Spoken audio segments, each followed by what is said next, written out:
디모데전서 1장 12절에서 17절 말씀은 사도 바울의 자서전적인 고백입니다. 그가 어떻게 살아왔는지, 하나님의 은혜로 어떻게 사도가 되었는지를 아주 짤막한 표현을 하며 그가 고백하고 있습니다. 근데 그 고백의 중심 내용에는 하나님의 은혜에 대한 감사를 하고 있습니다. 어떤 내용의 감사를 하고 있습니까? 오늘 12절 말씀을 보면 그가 이렇게 고백합니다. 나를 능하게 하신 그리스도 예수 우리 주께 내가 감사함은 나를 충성되이 여겨 내게 직분을 맡기심이니. 하나님 자기를 능하게 하셨다. 그리고 하나님 앞에 감사하는 그 이유는 내가 감사함은 나를 충성되이 여겼다. 충성되이 여겼다는 거예요. 하나님이 사도 바울을 충성스럽게 여겼다는 거죠. 사도 바울이 진정 하나님 앞에서 충성스러운 삶을 살았습니까? 충성스러운 삶을 살았기 때문에 그를 충성되이 여겼을까요? 영어 성경에 보면 faithful 하다고 써 있어요. 하나님이 그를 consider me faithful, 나를 충성되게 여겼다. God judged me faithful, 나를 충성되이 여겼다. consider 했다는 거죠. 하나님이 자기를 충성되이 여겨서 내게 직분을 맡기셨다. 여러분, 진정 사도 바울의 생애가 하나님 앞에 충성스러운 삶이긴 했습니다. 그러나 중요한 것은 그가 충성스러웠기 때문에 그를 직분에 맡긴 것이라고 말하는 것이 아니라 충성되이 여겼다라는 말입니다. 굉장히 중요한 말이죠. 충성했기 때문에 나를 하나님이 충성된 자로 보고 나에게 직분을 맡겼다는 것이 다른 말씀이 아니라 충성되지 않은 자를 충성되이 여겼다라는 말이죠. 그래서 자기에게 직분을 주셨다는 말이에요. 그것이 바로 하나님의 은혜입니다. 충성된 자를 충성되게 여긴 것이 아니라 충성되지 않은 자를 충성되게 여겨 주신 것이죠. 근데 우리는 하나님 앞에서 그 누가 하나님을 믿기 전에 내가 하나님 앞에 충성했기 때문에 내가 구원받았습니다 라고 말할 사람이 어디 있겠어요? 하나님 앞에서는 누구든지 저는 이렇게 하나님 앞에서 신실합니다, 충성스럽습니다 라고 말할 사람은 없습니다. 여기 충성됐다는 말은 영어 성경에 보면 원어적에 보면 faithful, 이것은 신실함을 말해주고 있습니다. 하나님 앞에 신실하게 살았다. 감히 누가 하나님 앞에서 신실하게 살아갈 수가 있겠습니까? 내가 하나님 앞에서 신실했기 때문에 하나님이 나를 신실하게 충성된 자로 여겼습니다라고 말할 자가 어디 있느냐는 것이죠. 그런 측면에서 이 말씀은 내가 충성스러운 자가 아님에도 불구하고 하나님이 나를 충성스러운 자, 충성되이 여겨주셨습니다. 이것은 바로 하나님의 은혜입니다라고 고백하는 것입니다. 그래서 그 다음 절을 보세요. 그를 어떤 자를 충성되이 여겨 내게 직분을 주셨습니까? 여러분, 직분은 그가 사역한 그 사도 직분을 말하고 있습니다. 복음을 증거했던 직분을 말해주고 있어요. 사도 바울은 사실 이방인의 사도로 그를 하나님 불러주셨죠. 베드로 같은 건 유대인에게, 사도 바울은 자기는 이방인에게, 할례받지 못한 자들에게, 무할례자들에게 복음을 증거하는 사도로 삼았다라고 말씀하고 있습니다. 그런데 이 사도 바울이 그러한 사도라는 직분을 받았습니다. 맡기셨다고 했습니다. 그런데 여기서 보면 그가 사도라는 직분을 받을 만큼 그런 충성스러운 자였기 때문에가 아니라고 그는 13절에 말씀하고 있습니다. 그 이유는 내가 전에는 비방자요. 그러면 비방자가 뭐냐면 비평하고, 영어는 blasphemer라고 하죠. 모독하는 자입니다. 하나님의 말씀이 증거되는데 방해하는 자들입니다. 구체적으로 예수 믿는 사람들을 비방하는 사람들입니다. 모욕을 주는 사람들입니다. 예수님을 믿지 못하도록 하는 사람이 이 비방자들입니다. 비평하는 자들입니다. 비난하는 자들입니다. 예수 믿는 사람들에 대한 비난자, 비방자. 여러분, 신앙생활하면서 누가 내가 예수님을 믿는데, 내가 우리 성도님들 예수 다 믿지 않습니까? 내가 믿는데 누가 여러분에 대해서 막 비방하는 걸 한번 생각해 보세요. 여러분에 대해서 계속 비방하는 거예요. 앞에서도 비방하고 뒤에서도 비방하고, 여러분이 없을 때 뒤에서도 또 비방한다는 소리를 다른 사람한테 들었어요. 여러분 심령이 어떻겠어요? 내가 믿는 믿음 때문에 누군가가 계속해서 비방하는 거예요. 그리고 그 다음에, 근데 비방자라면 여러분, 하나님께서 그를 충성되게 여기셨겠어요? 그 다음 단어는 박해자요. 사도 바울이 전에는 박해자였다. 옛날 성경에 뭐라고 되어 있냐면 핍박자라고 되어 있어요. persecutor, persecuting. 이 persecutor라는 거죠. 예수 믿는 사람들에 대해서 구체적으로 핍박하는 사람이었다라는 거예요. 예수 믿는 사람들을 아주 박해하고 핍박하고 폭행을 저지르는 폭행자다. 물리적 행동을 가하면서 그 사람들을 폭행했고, 그 사람들을 어떻게 했습니까? 감옥에 들여보냈습니다. 사도 바울이 사도행전 9장에 보면은 대제사장한테 그런 어떤 권리를 얻습니다. 그래서 이렇게 말씀하고 있어요. 사울이 사도행전에 나오는 말이죠. 사울이 주의 제자들에 대하여 여전히 위협과 살기가 등등하여 대제사장에게 가서 다메섹 여러 회당에 가져갈 공문을 청하니, 이는 만일 그 도를 따르는 사람을, 그 도, 십자가의 도, 예수 그리스도의 도입니다. 예수 그리스도의 말씀, 복음을 따르는 사람을 만나면 남녀를 막론하고 결박합니다. 핍박합니다. 폭행합니다. 그리고 결박하여 예루살렘으로 잡아오려 함이라. 예루살렘에 잡아가서 결국 감옥에 가두는 이런 일들에 사도 바울이 앞장서게 됩니다. 그것도 다메섹은 다메스커스. 자기네 나라 땅이 아니죠. 그 북쪽에 있는 땅이죠. 그러니까 자기네 나라 땅이 아닌 이방 지역에 가서도 막 사람을 붙들어 오고 있는 그런 일들을 하고 있는 거예요. 그만큼 사도 바울의 이 잘못된 열정이 대단했다는 거예요. 그리스도 도를 믿는 사람을 그냥 봐주지 못하고 폭행하고 핍박하고 비방하고 이런 일에 앞선 사람이 바로 사도 바울이었다라는 것입니다.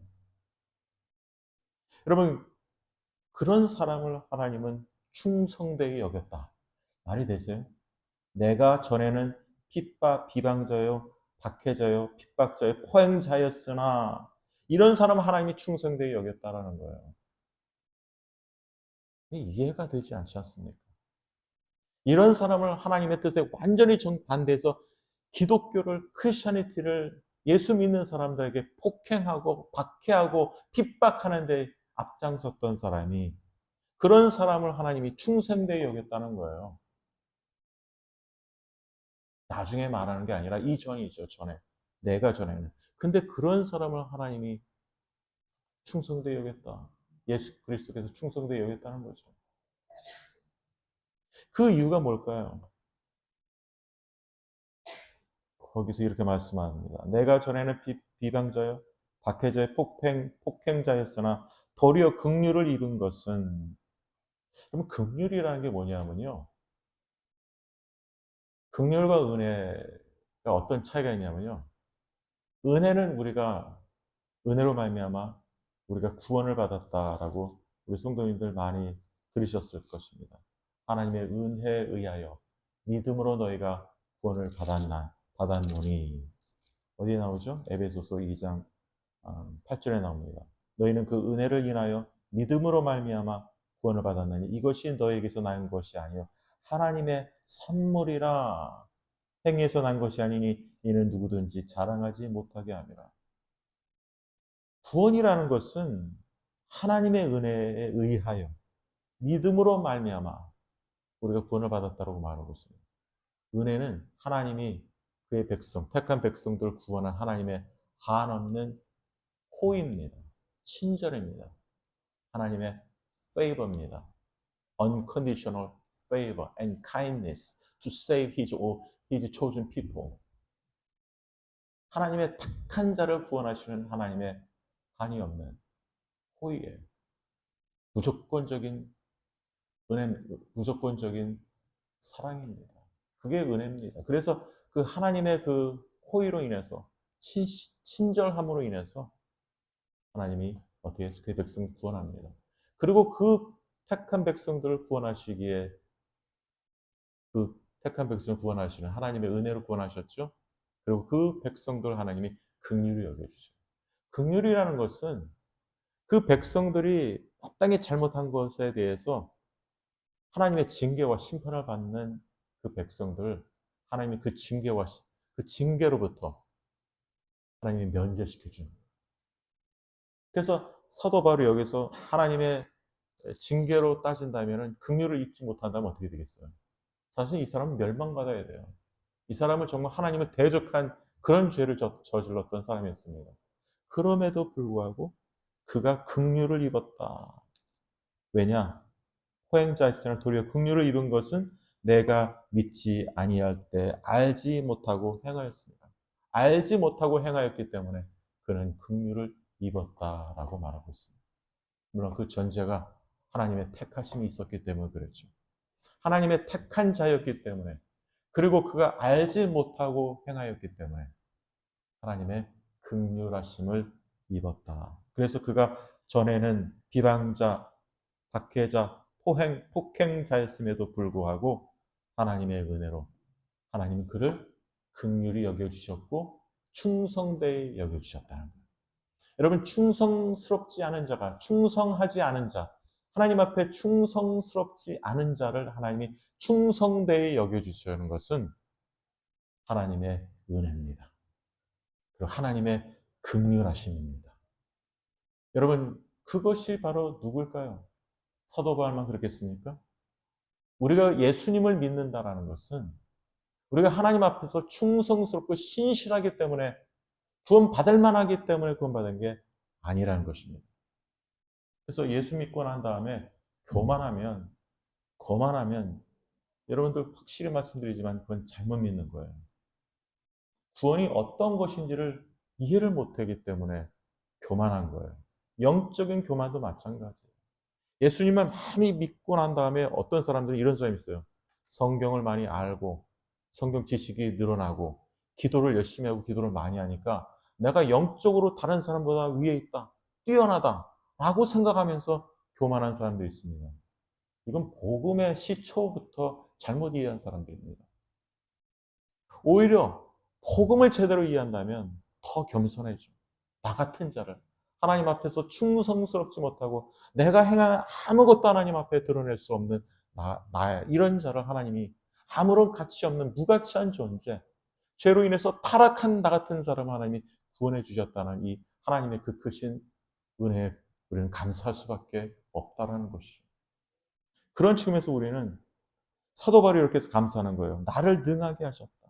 어떻게 능하게 하셨어요? 어떻게 힘을 주셨어요? 영어 성경에 힘을 주셨다고 하는데 그리스도 예수 우리 주께 내가 감사함은 그 이유를 말하죠. 나를 충성되이 여겨. 이 말씀은 내가 충성스럽지 않음에도 불구하고 내가 전에는 비방자, 박해자, 폭행자였음에도 불구하고 나를 충성되이 여겨주셔서 내가 감사합니다.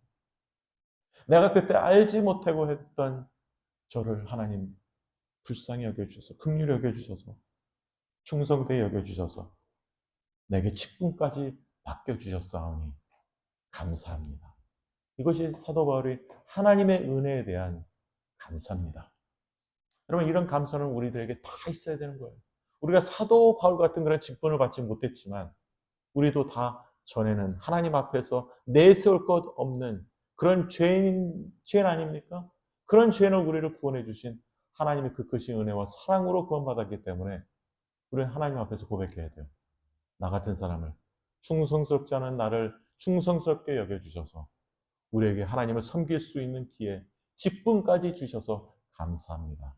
여러분이 교회에서 섬기는 그런 모든 직분, 어떤 직분이든지 간에, 심지어는 아무런 직분이 없어도 평신도라도 마찬가지입니다.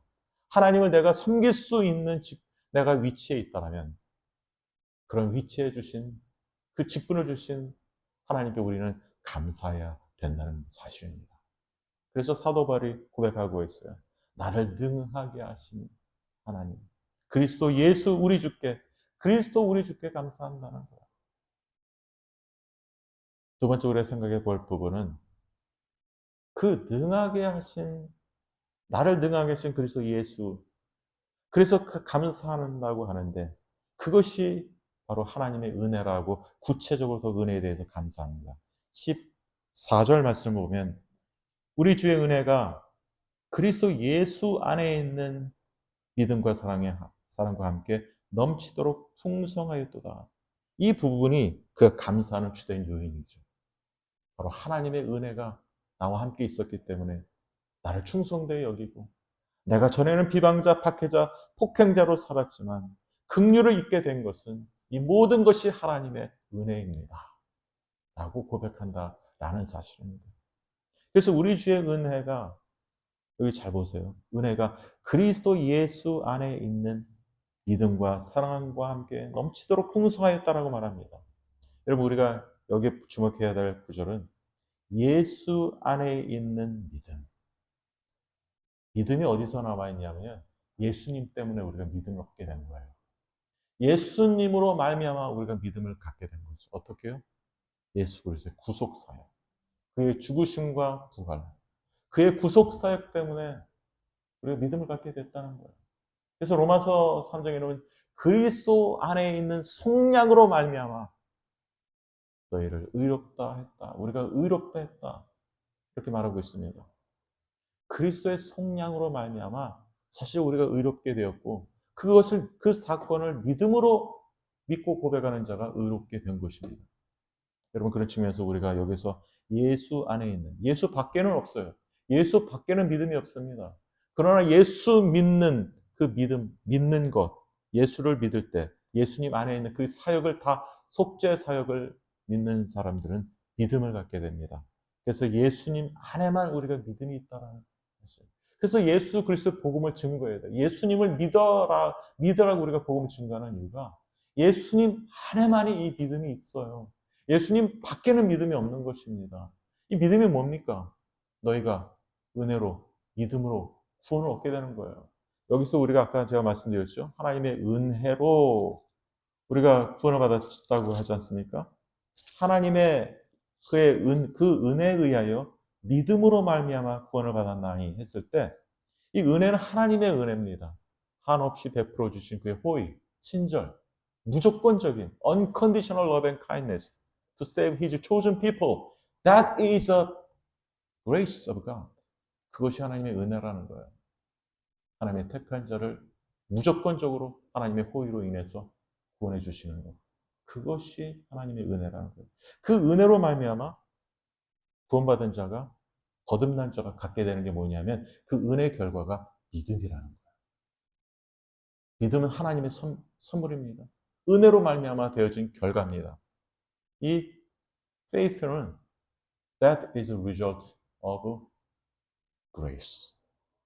그레이스의 결과입니다. 하나님의 은혜로 말미암아 우리가 받게 되는 것이 믿음입니다. 그래서 믿음이 공로가 아니기 때문에 뭐라고 했냐면 믿음, 그 은혜로 말미암아, 믿음으로 말미암아. 근데 원어적인 설명은 by grace, you've been saved through faith. 믿음을 통하여, 은혜에 의하여, 그 믿음, 은혜에 의하여 믿음을 통하여 너희가 구원을 받았다. 이것이 원어적인 헬라어에서, 성경에서 그렇게 되어 있습니다. 영어 성경에도 다 그렇게 되어 있어요. 그러니까 은혜로 인하여 믿음을 통해서 우리가 구원을 받았다는 거예요. 그러니까 이 은혜가 그의 백성들을 구원했다는 것은 그 구원받은 백성들에게 믿음이 주어졌다는 거예요. 왜냐면 우리가 예수님을 믿을 때 어떻게 돼요? 우리가 구원받죠? born 거듭나죠? 그때 우리가 태어납니다. 엥 하고 영적인 우리가 생명이 태어납니다. 태어났을 때 하나님이 우리에게 성령님을 주세요. 성령님을 주시면서 그 성령을 통해서 우리가 믿음을 갖게 되는 것입니다. 우리가 거듭났다는 것은 성령님의 역사예요. 그 성령님을 통해서 또한 믿음도 갖게 된다는 거예요. 그래서 믿음으로 우리가 우리가 고백하는 거예요. 하나님에 대해서 예수 그리스도를 주로 우리가 고백하는. 그래서 믿음으로 말미암아 우리가 구원받게 되는 것입니다. 그래서 믿음으로 또한 구원받고, 믿음으로 구원받은 사람은 믿음으로 행합니다. 믿음으로 순종합니다. 믿음으로 사랑의 삶을 살아가게 됩니다. 하나님을 사랑하지 못했던 자가, 하나님을 인지하지 못했던 자가 어떻게 돼요? 하나님 그 믿음을 주셨으니까, 내가 예수님을 생명의 주로 믿지 못했구나 하고 깨닫게 됩니다. 예수님을 압니다. 그래서 어떻게 돼요? 하나님을 사랑하는 자가 돼요. 그래서 여기에서 그렇게 말씀합니다. 우리 주의 은혜가 그리스도 예수 안에 있는 믿음과 사랑과, 은혜는 결국 예수 그리스도의 그 속량, 그 사역, 구속 사역을 통해서 우리에게 믿음을 주시고, 믿는 자에게 믿음을 주시고, 그 다음에 또한 믿음으로 사랑할 수 있게 해주신다는 거예요. 그래서 에베소서에서 뭐라고 하냐면, 너희에게 평강과 평안과 믿음이 결부한 사랑이 있기를 원하노라. 여러분, 이 사랑이라는 게 믿음이 결부한 사랑이라고 했습니다. 에베소서에 말씀하고 있어요. 그냥 사랑이 아니에요. 그래서 많은 사람들이 교회에서 그래도 교회는 사랑이 제일인데 사랑하지만, 사랑은요, 사랑이 먼저 오는 게 아닙니다. 하나님과 생명의 관계 속에서 믿음이 바로 되어질 때 믿음을 통해서 사랑이 오는 것입니다. 왜냐하면 우리가 믿음은 바로 하나님을 믿는 믿음의 통로입니다. 그 생명의 통로예요. 구원의 통로입니다. 믿음이 없으면 우리는 구원받을 수 없어요. 하나님을 알 수도 없는 거예요. 그래서 1차적으로 우리가 구원받는다는 것은 믿음을 통해서, 하나님의 은혜로 믿음을 통해서 우리가 구원받게 되고, 그 믿음을 통해서 우리가 행하게 되는 것이, 그게 순종이요, 그것이 사랑이라는 것입니다. 하나님을 사랑하고 믿지 않는 사람들을 사랑하고 주의 성도들을 섬기며 사랑하는 삶, 이것이 바로 믿음과 사랑입니다. 그것이 바로 주 예수 안에는 그의 속량 사역으로 인해서 우리가 믿음을 갖게 되고 사랑하게 된 자들이 되었다라는 사실입니다. 그래서 여기서 그렇게 우리 주의 은혜가 그리스도 예수 안에 있는 믿음과 사랑과 함께 넘치도록 풍성하였도다. 풍성한 이 은혜가 우리 성도님들에게 있으시길 간절히 소원하고 축원합니다. 그런데 이 사실을 사도 바울은 15절에 이렇게 말합니다. 믿보다 모든 사람이 받을 만한 이 말을. 이게 복음이라는 거예요. 모든 사람이 이 말씀을 받아야 된다는 거죠. 그럼에도 불구하고 사람들은 그 말씀을 받지 못하는 데 있죠. 받을 만한 이 말이요. 모든 사람이 받을 만한 이 말. 진리의 말씀이라는 거예요. trustworthy한 말씀. 진리의 말씀이라는 거죠. 말이요. 그리스도 예수께서 죄인을 구하시려고 세상에 임하셨다 하셨도다. 죄인 중에 내가 괴수냐. 똑같이 반복되어지는 또 말씀이 있어요. 예수 안에 있는 믿음과 사랑이 있다고 했는데, 이제는 뭘 말씀하고 있냐면, 그러기 위해서, 이 믿음으로 구원을 하기 위해서 뭐라고 하냐면, 그리스도 예수께서 죄인을 구하시려고 세상에 임하셨다. 예수 그리스도께서 이 세상에 오셨다는 거예요. 이게 뭐냐면요, 성육신의 사건입니다. 성경 공부할 때 성육신의 사건 배우셨지 않습니까? 성육신이 말씀하고 있는 말은, 예수님이 이 땅에 그 말씀이 육신이 된 그 사건은 다른 데 있지 않고 우리를 구원하시기 위해서, 그래서 우리를 구원하시기 위해서 이 땅에 오신 거예요. 그래서 우리를 구원하시기 위해서 십자가 못 박혀 죽으시고 부활하신 그 구속의 사건을 말하는 것이 바로 예수께서 죄인을 구하시려고 세상에 임하셨다. 여러분, 이것입니다. 이 성육신의 사건은 구원의 사건입니다. 십자가의 사건입니다. 구속의 사건입니다. 우리를 위해서 자기 자신 속죄 제물로 드리려고 하셨던 예수 그리스도가 십자가에서 행하신 그 구속의 사건을 말해서 예수 그리스도께서 세상에 임하셨다는 거예요. 왜? 우리를 구원하시라고. 누구를? 그 다음에 나오죠. 죄인 중에 내가 괴수니라. 죄인 중에 괴수 같은 나를 구원하시기 위해서. 여러분, 죄인 중에 괴수가 무슨 말이냐면요. 물론 사도 바울이 예수 믿기 전에 포행자, 핍박자 뭐 이렇게 살아왔습니다. 그런 의미에서 실제적으로 자기 자신을 인식했다는 말이 아닙니다. 왠지 아세요? 사도 바울의 죄인 중에 괴수라는 말은 우리들이 다 해야 할 고백입니다. 왜냐하면 사도 바울은 이미 용서받은 의인이에요. 여러분과 저도 용서받은 의인입니다. 우리가 이미 죄인이지만 하나님의 은혜로 믿음으로 그리스도가 하신 일로 인해서 우리 다 의롭다고 우리가 칭함을 받았어요. 그렇기 때문에 우리는 죄인이 아닙니다.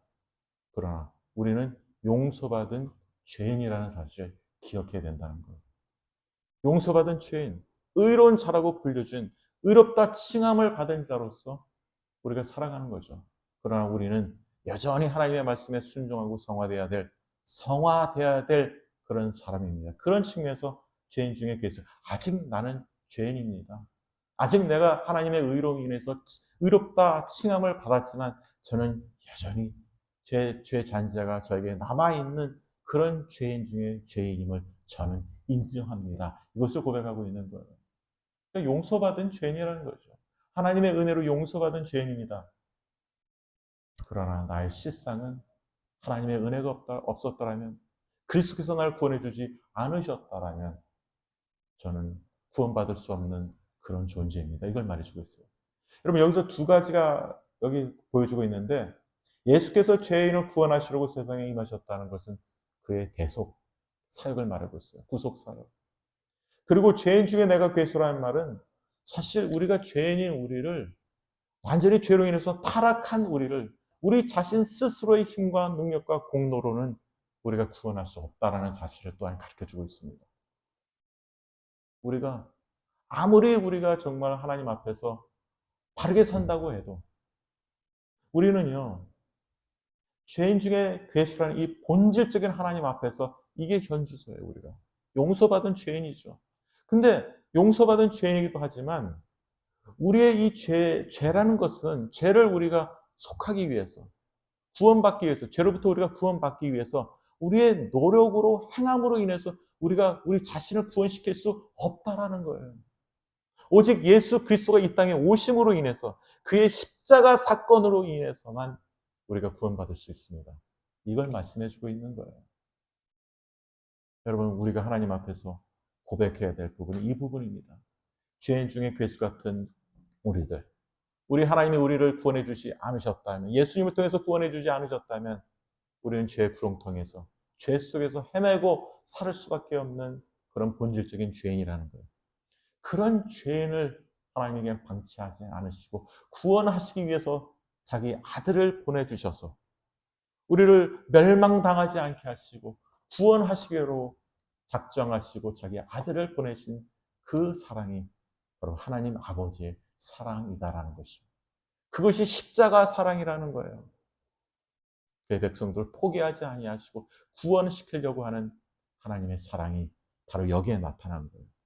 죄인을 구원하시려고, 그리스도 예수께서 죄인을 구원하시려고 세상에 임하셨도다 하였도다. 죄인 중에 내가 괴수니, 나 같은 죄인 중에 괴수. 주님이 나를 구원해 주지 않으셨으면, 어떻게 보면 주님이 나를 구원해 주지 않으셨다면 우리는 다 실질적으로 죄인 중에 괴수로 살아갈 수밖에 없는 존재들입니다.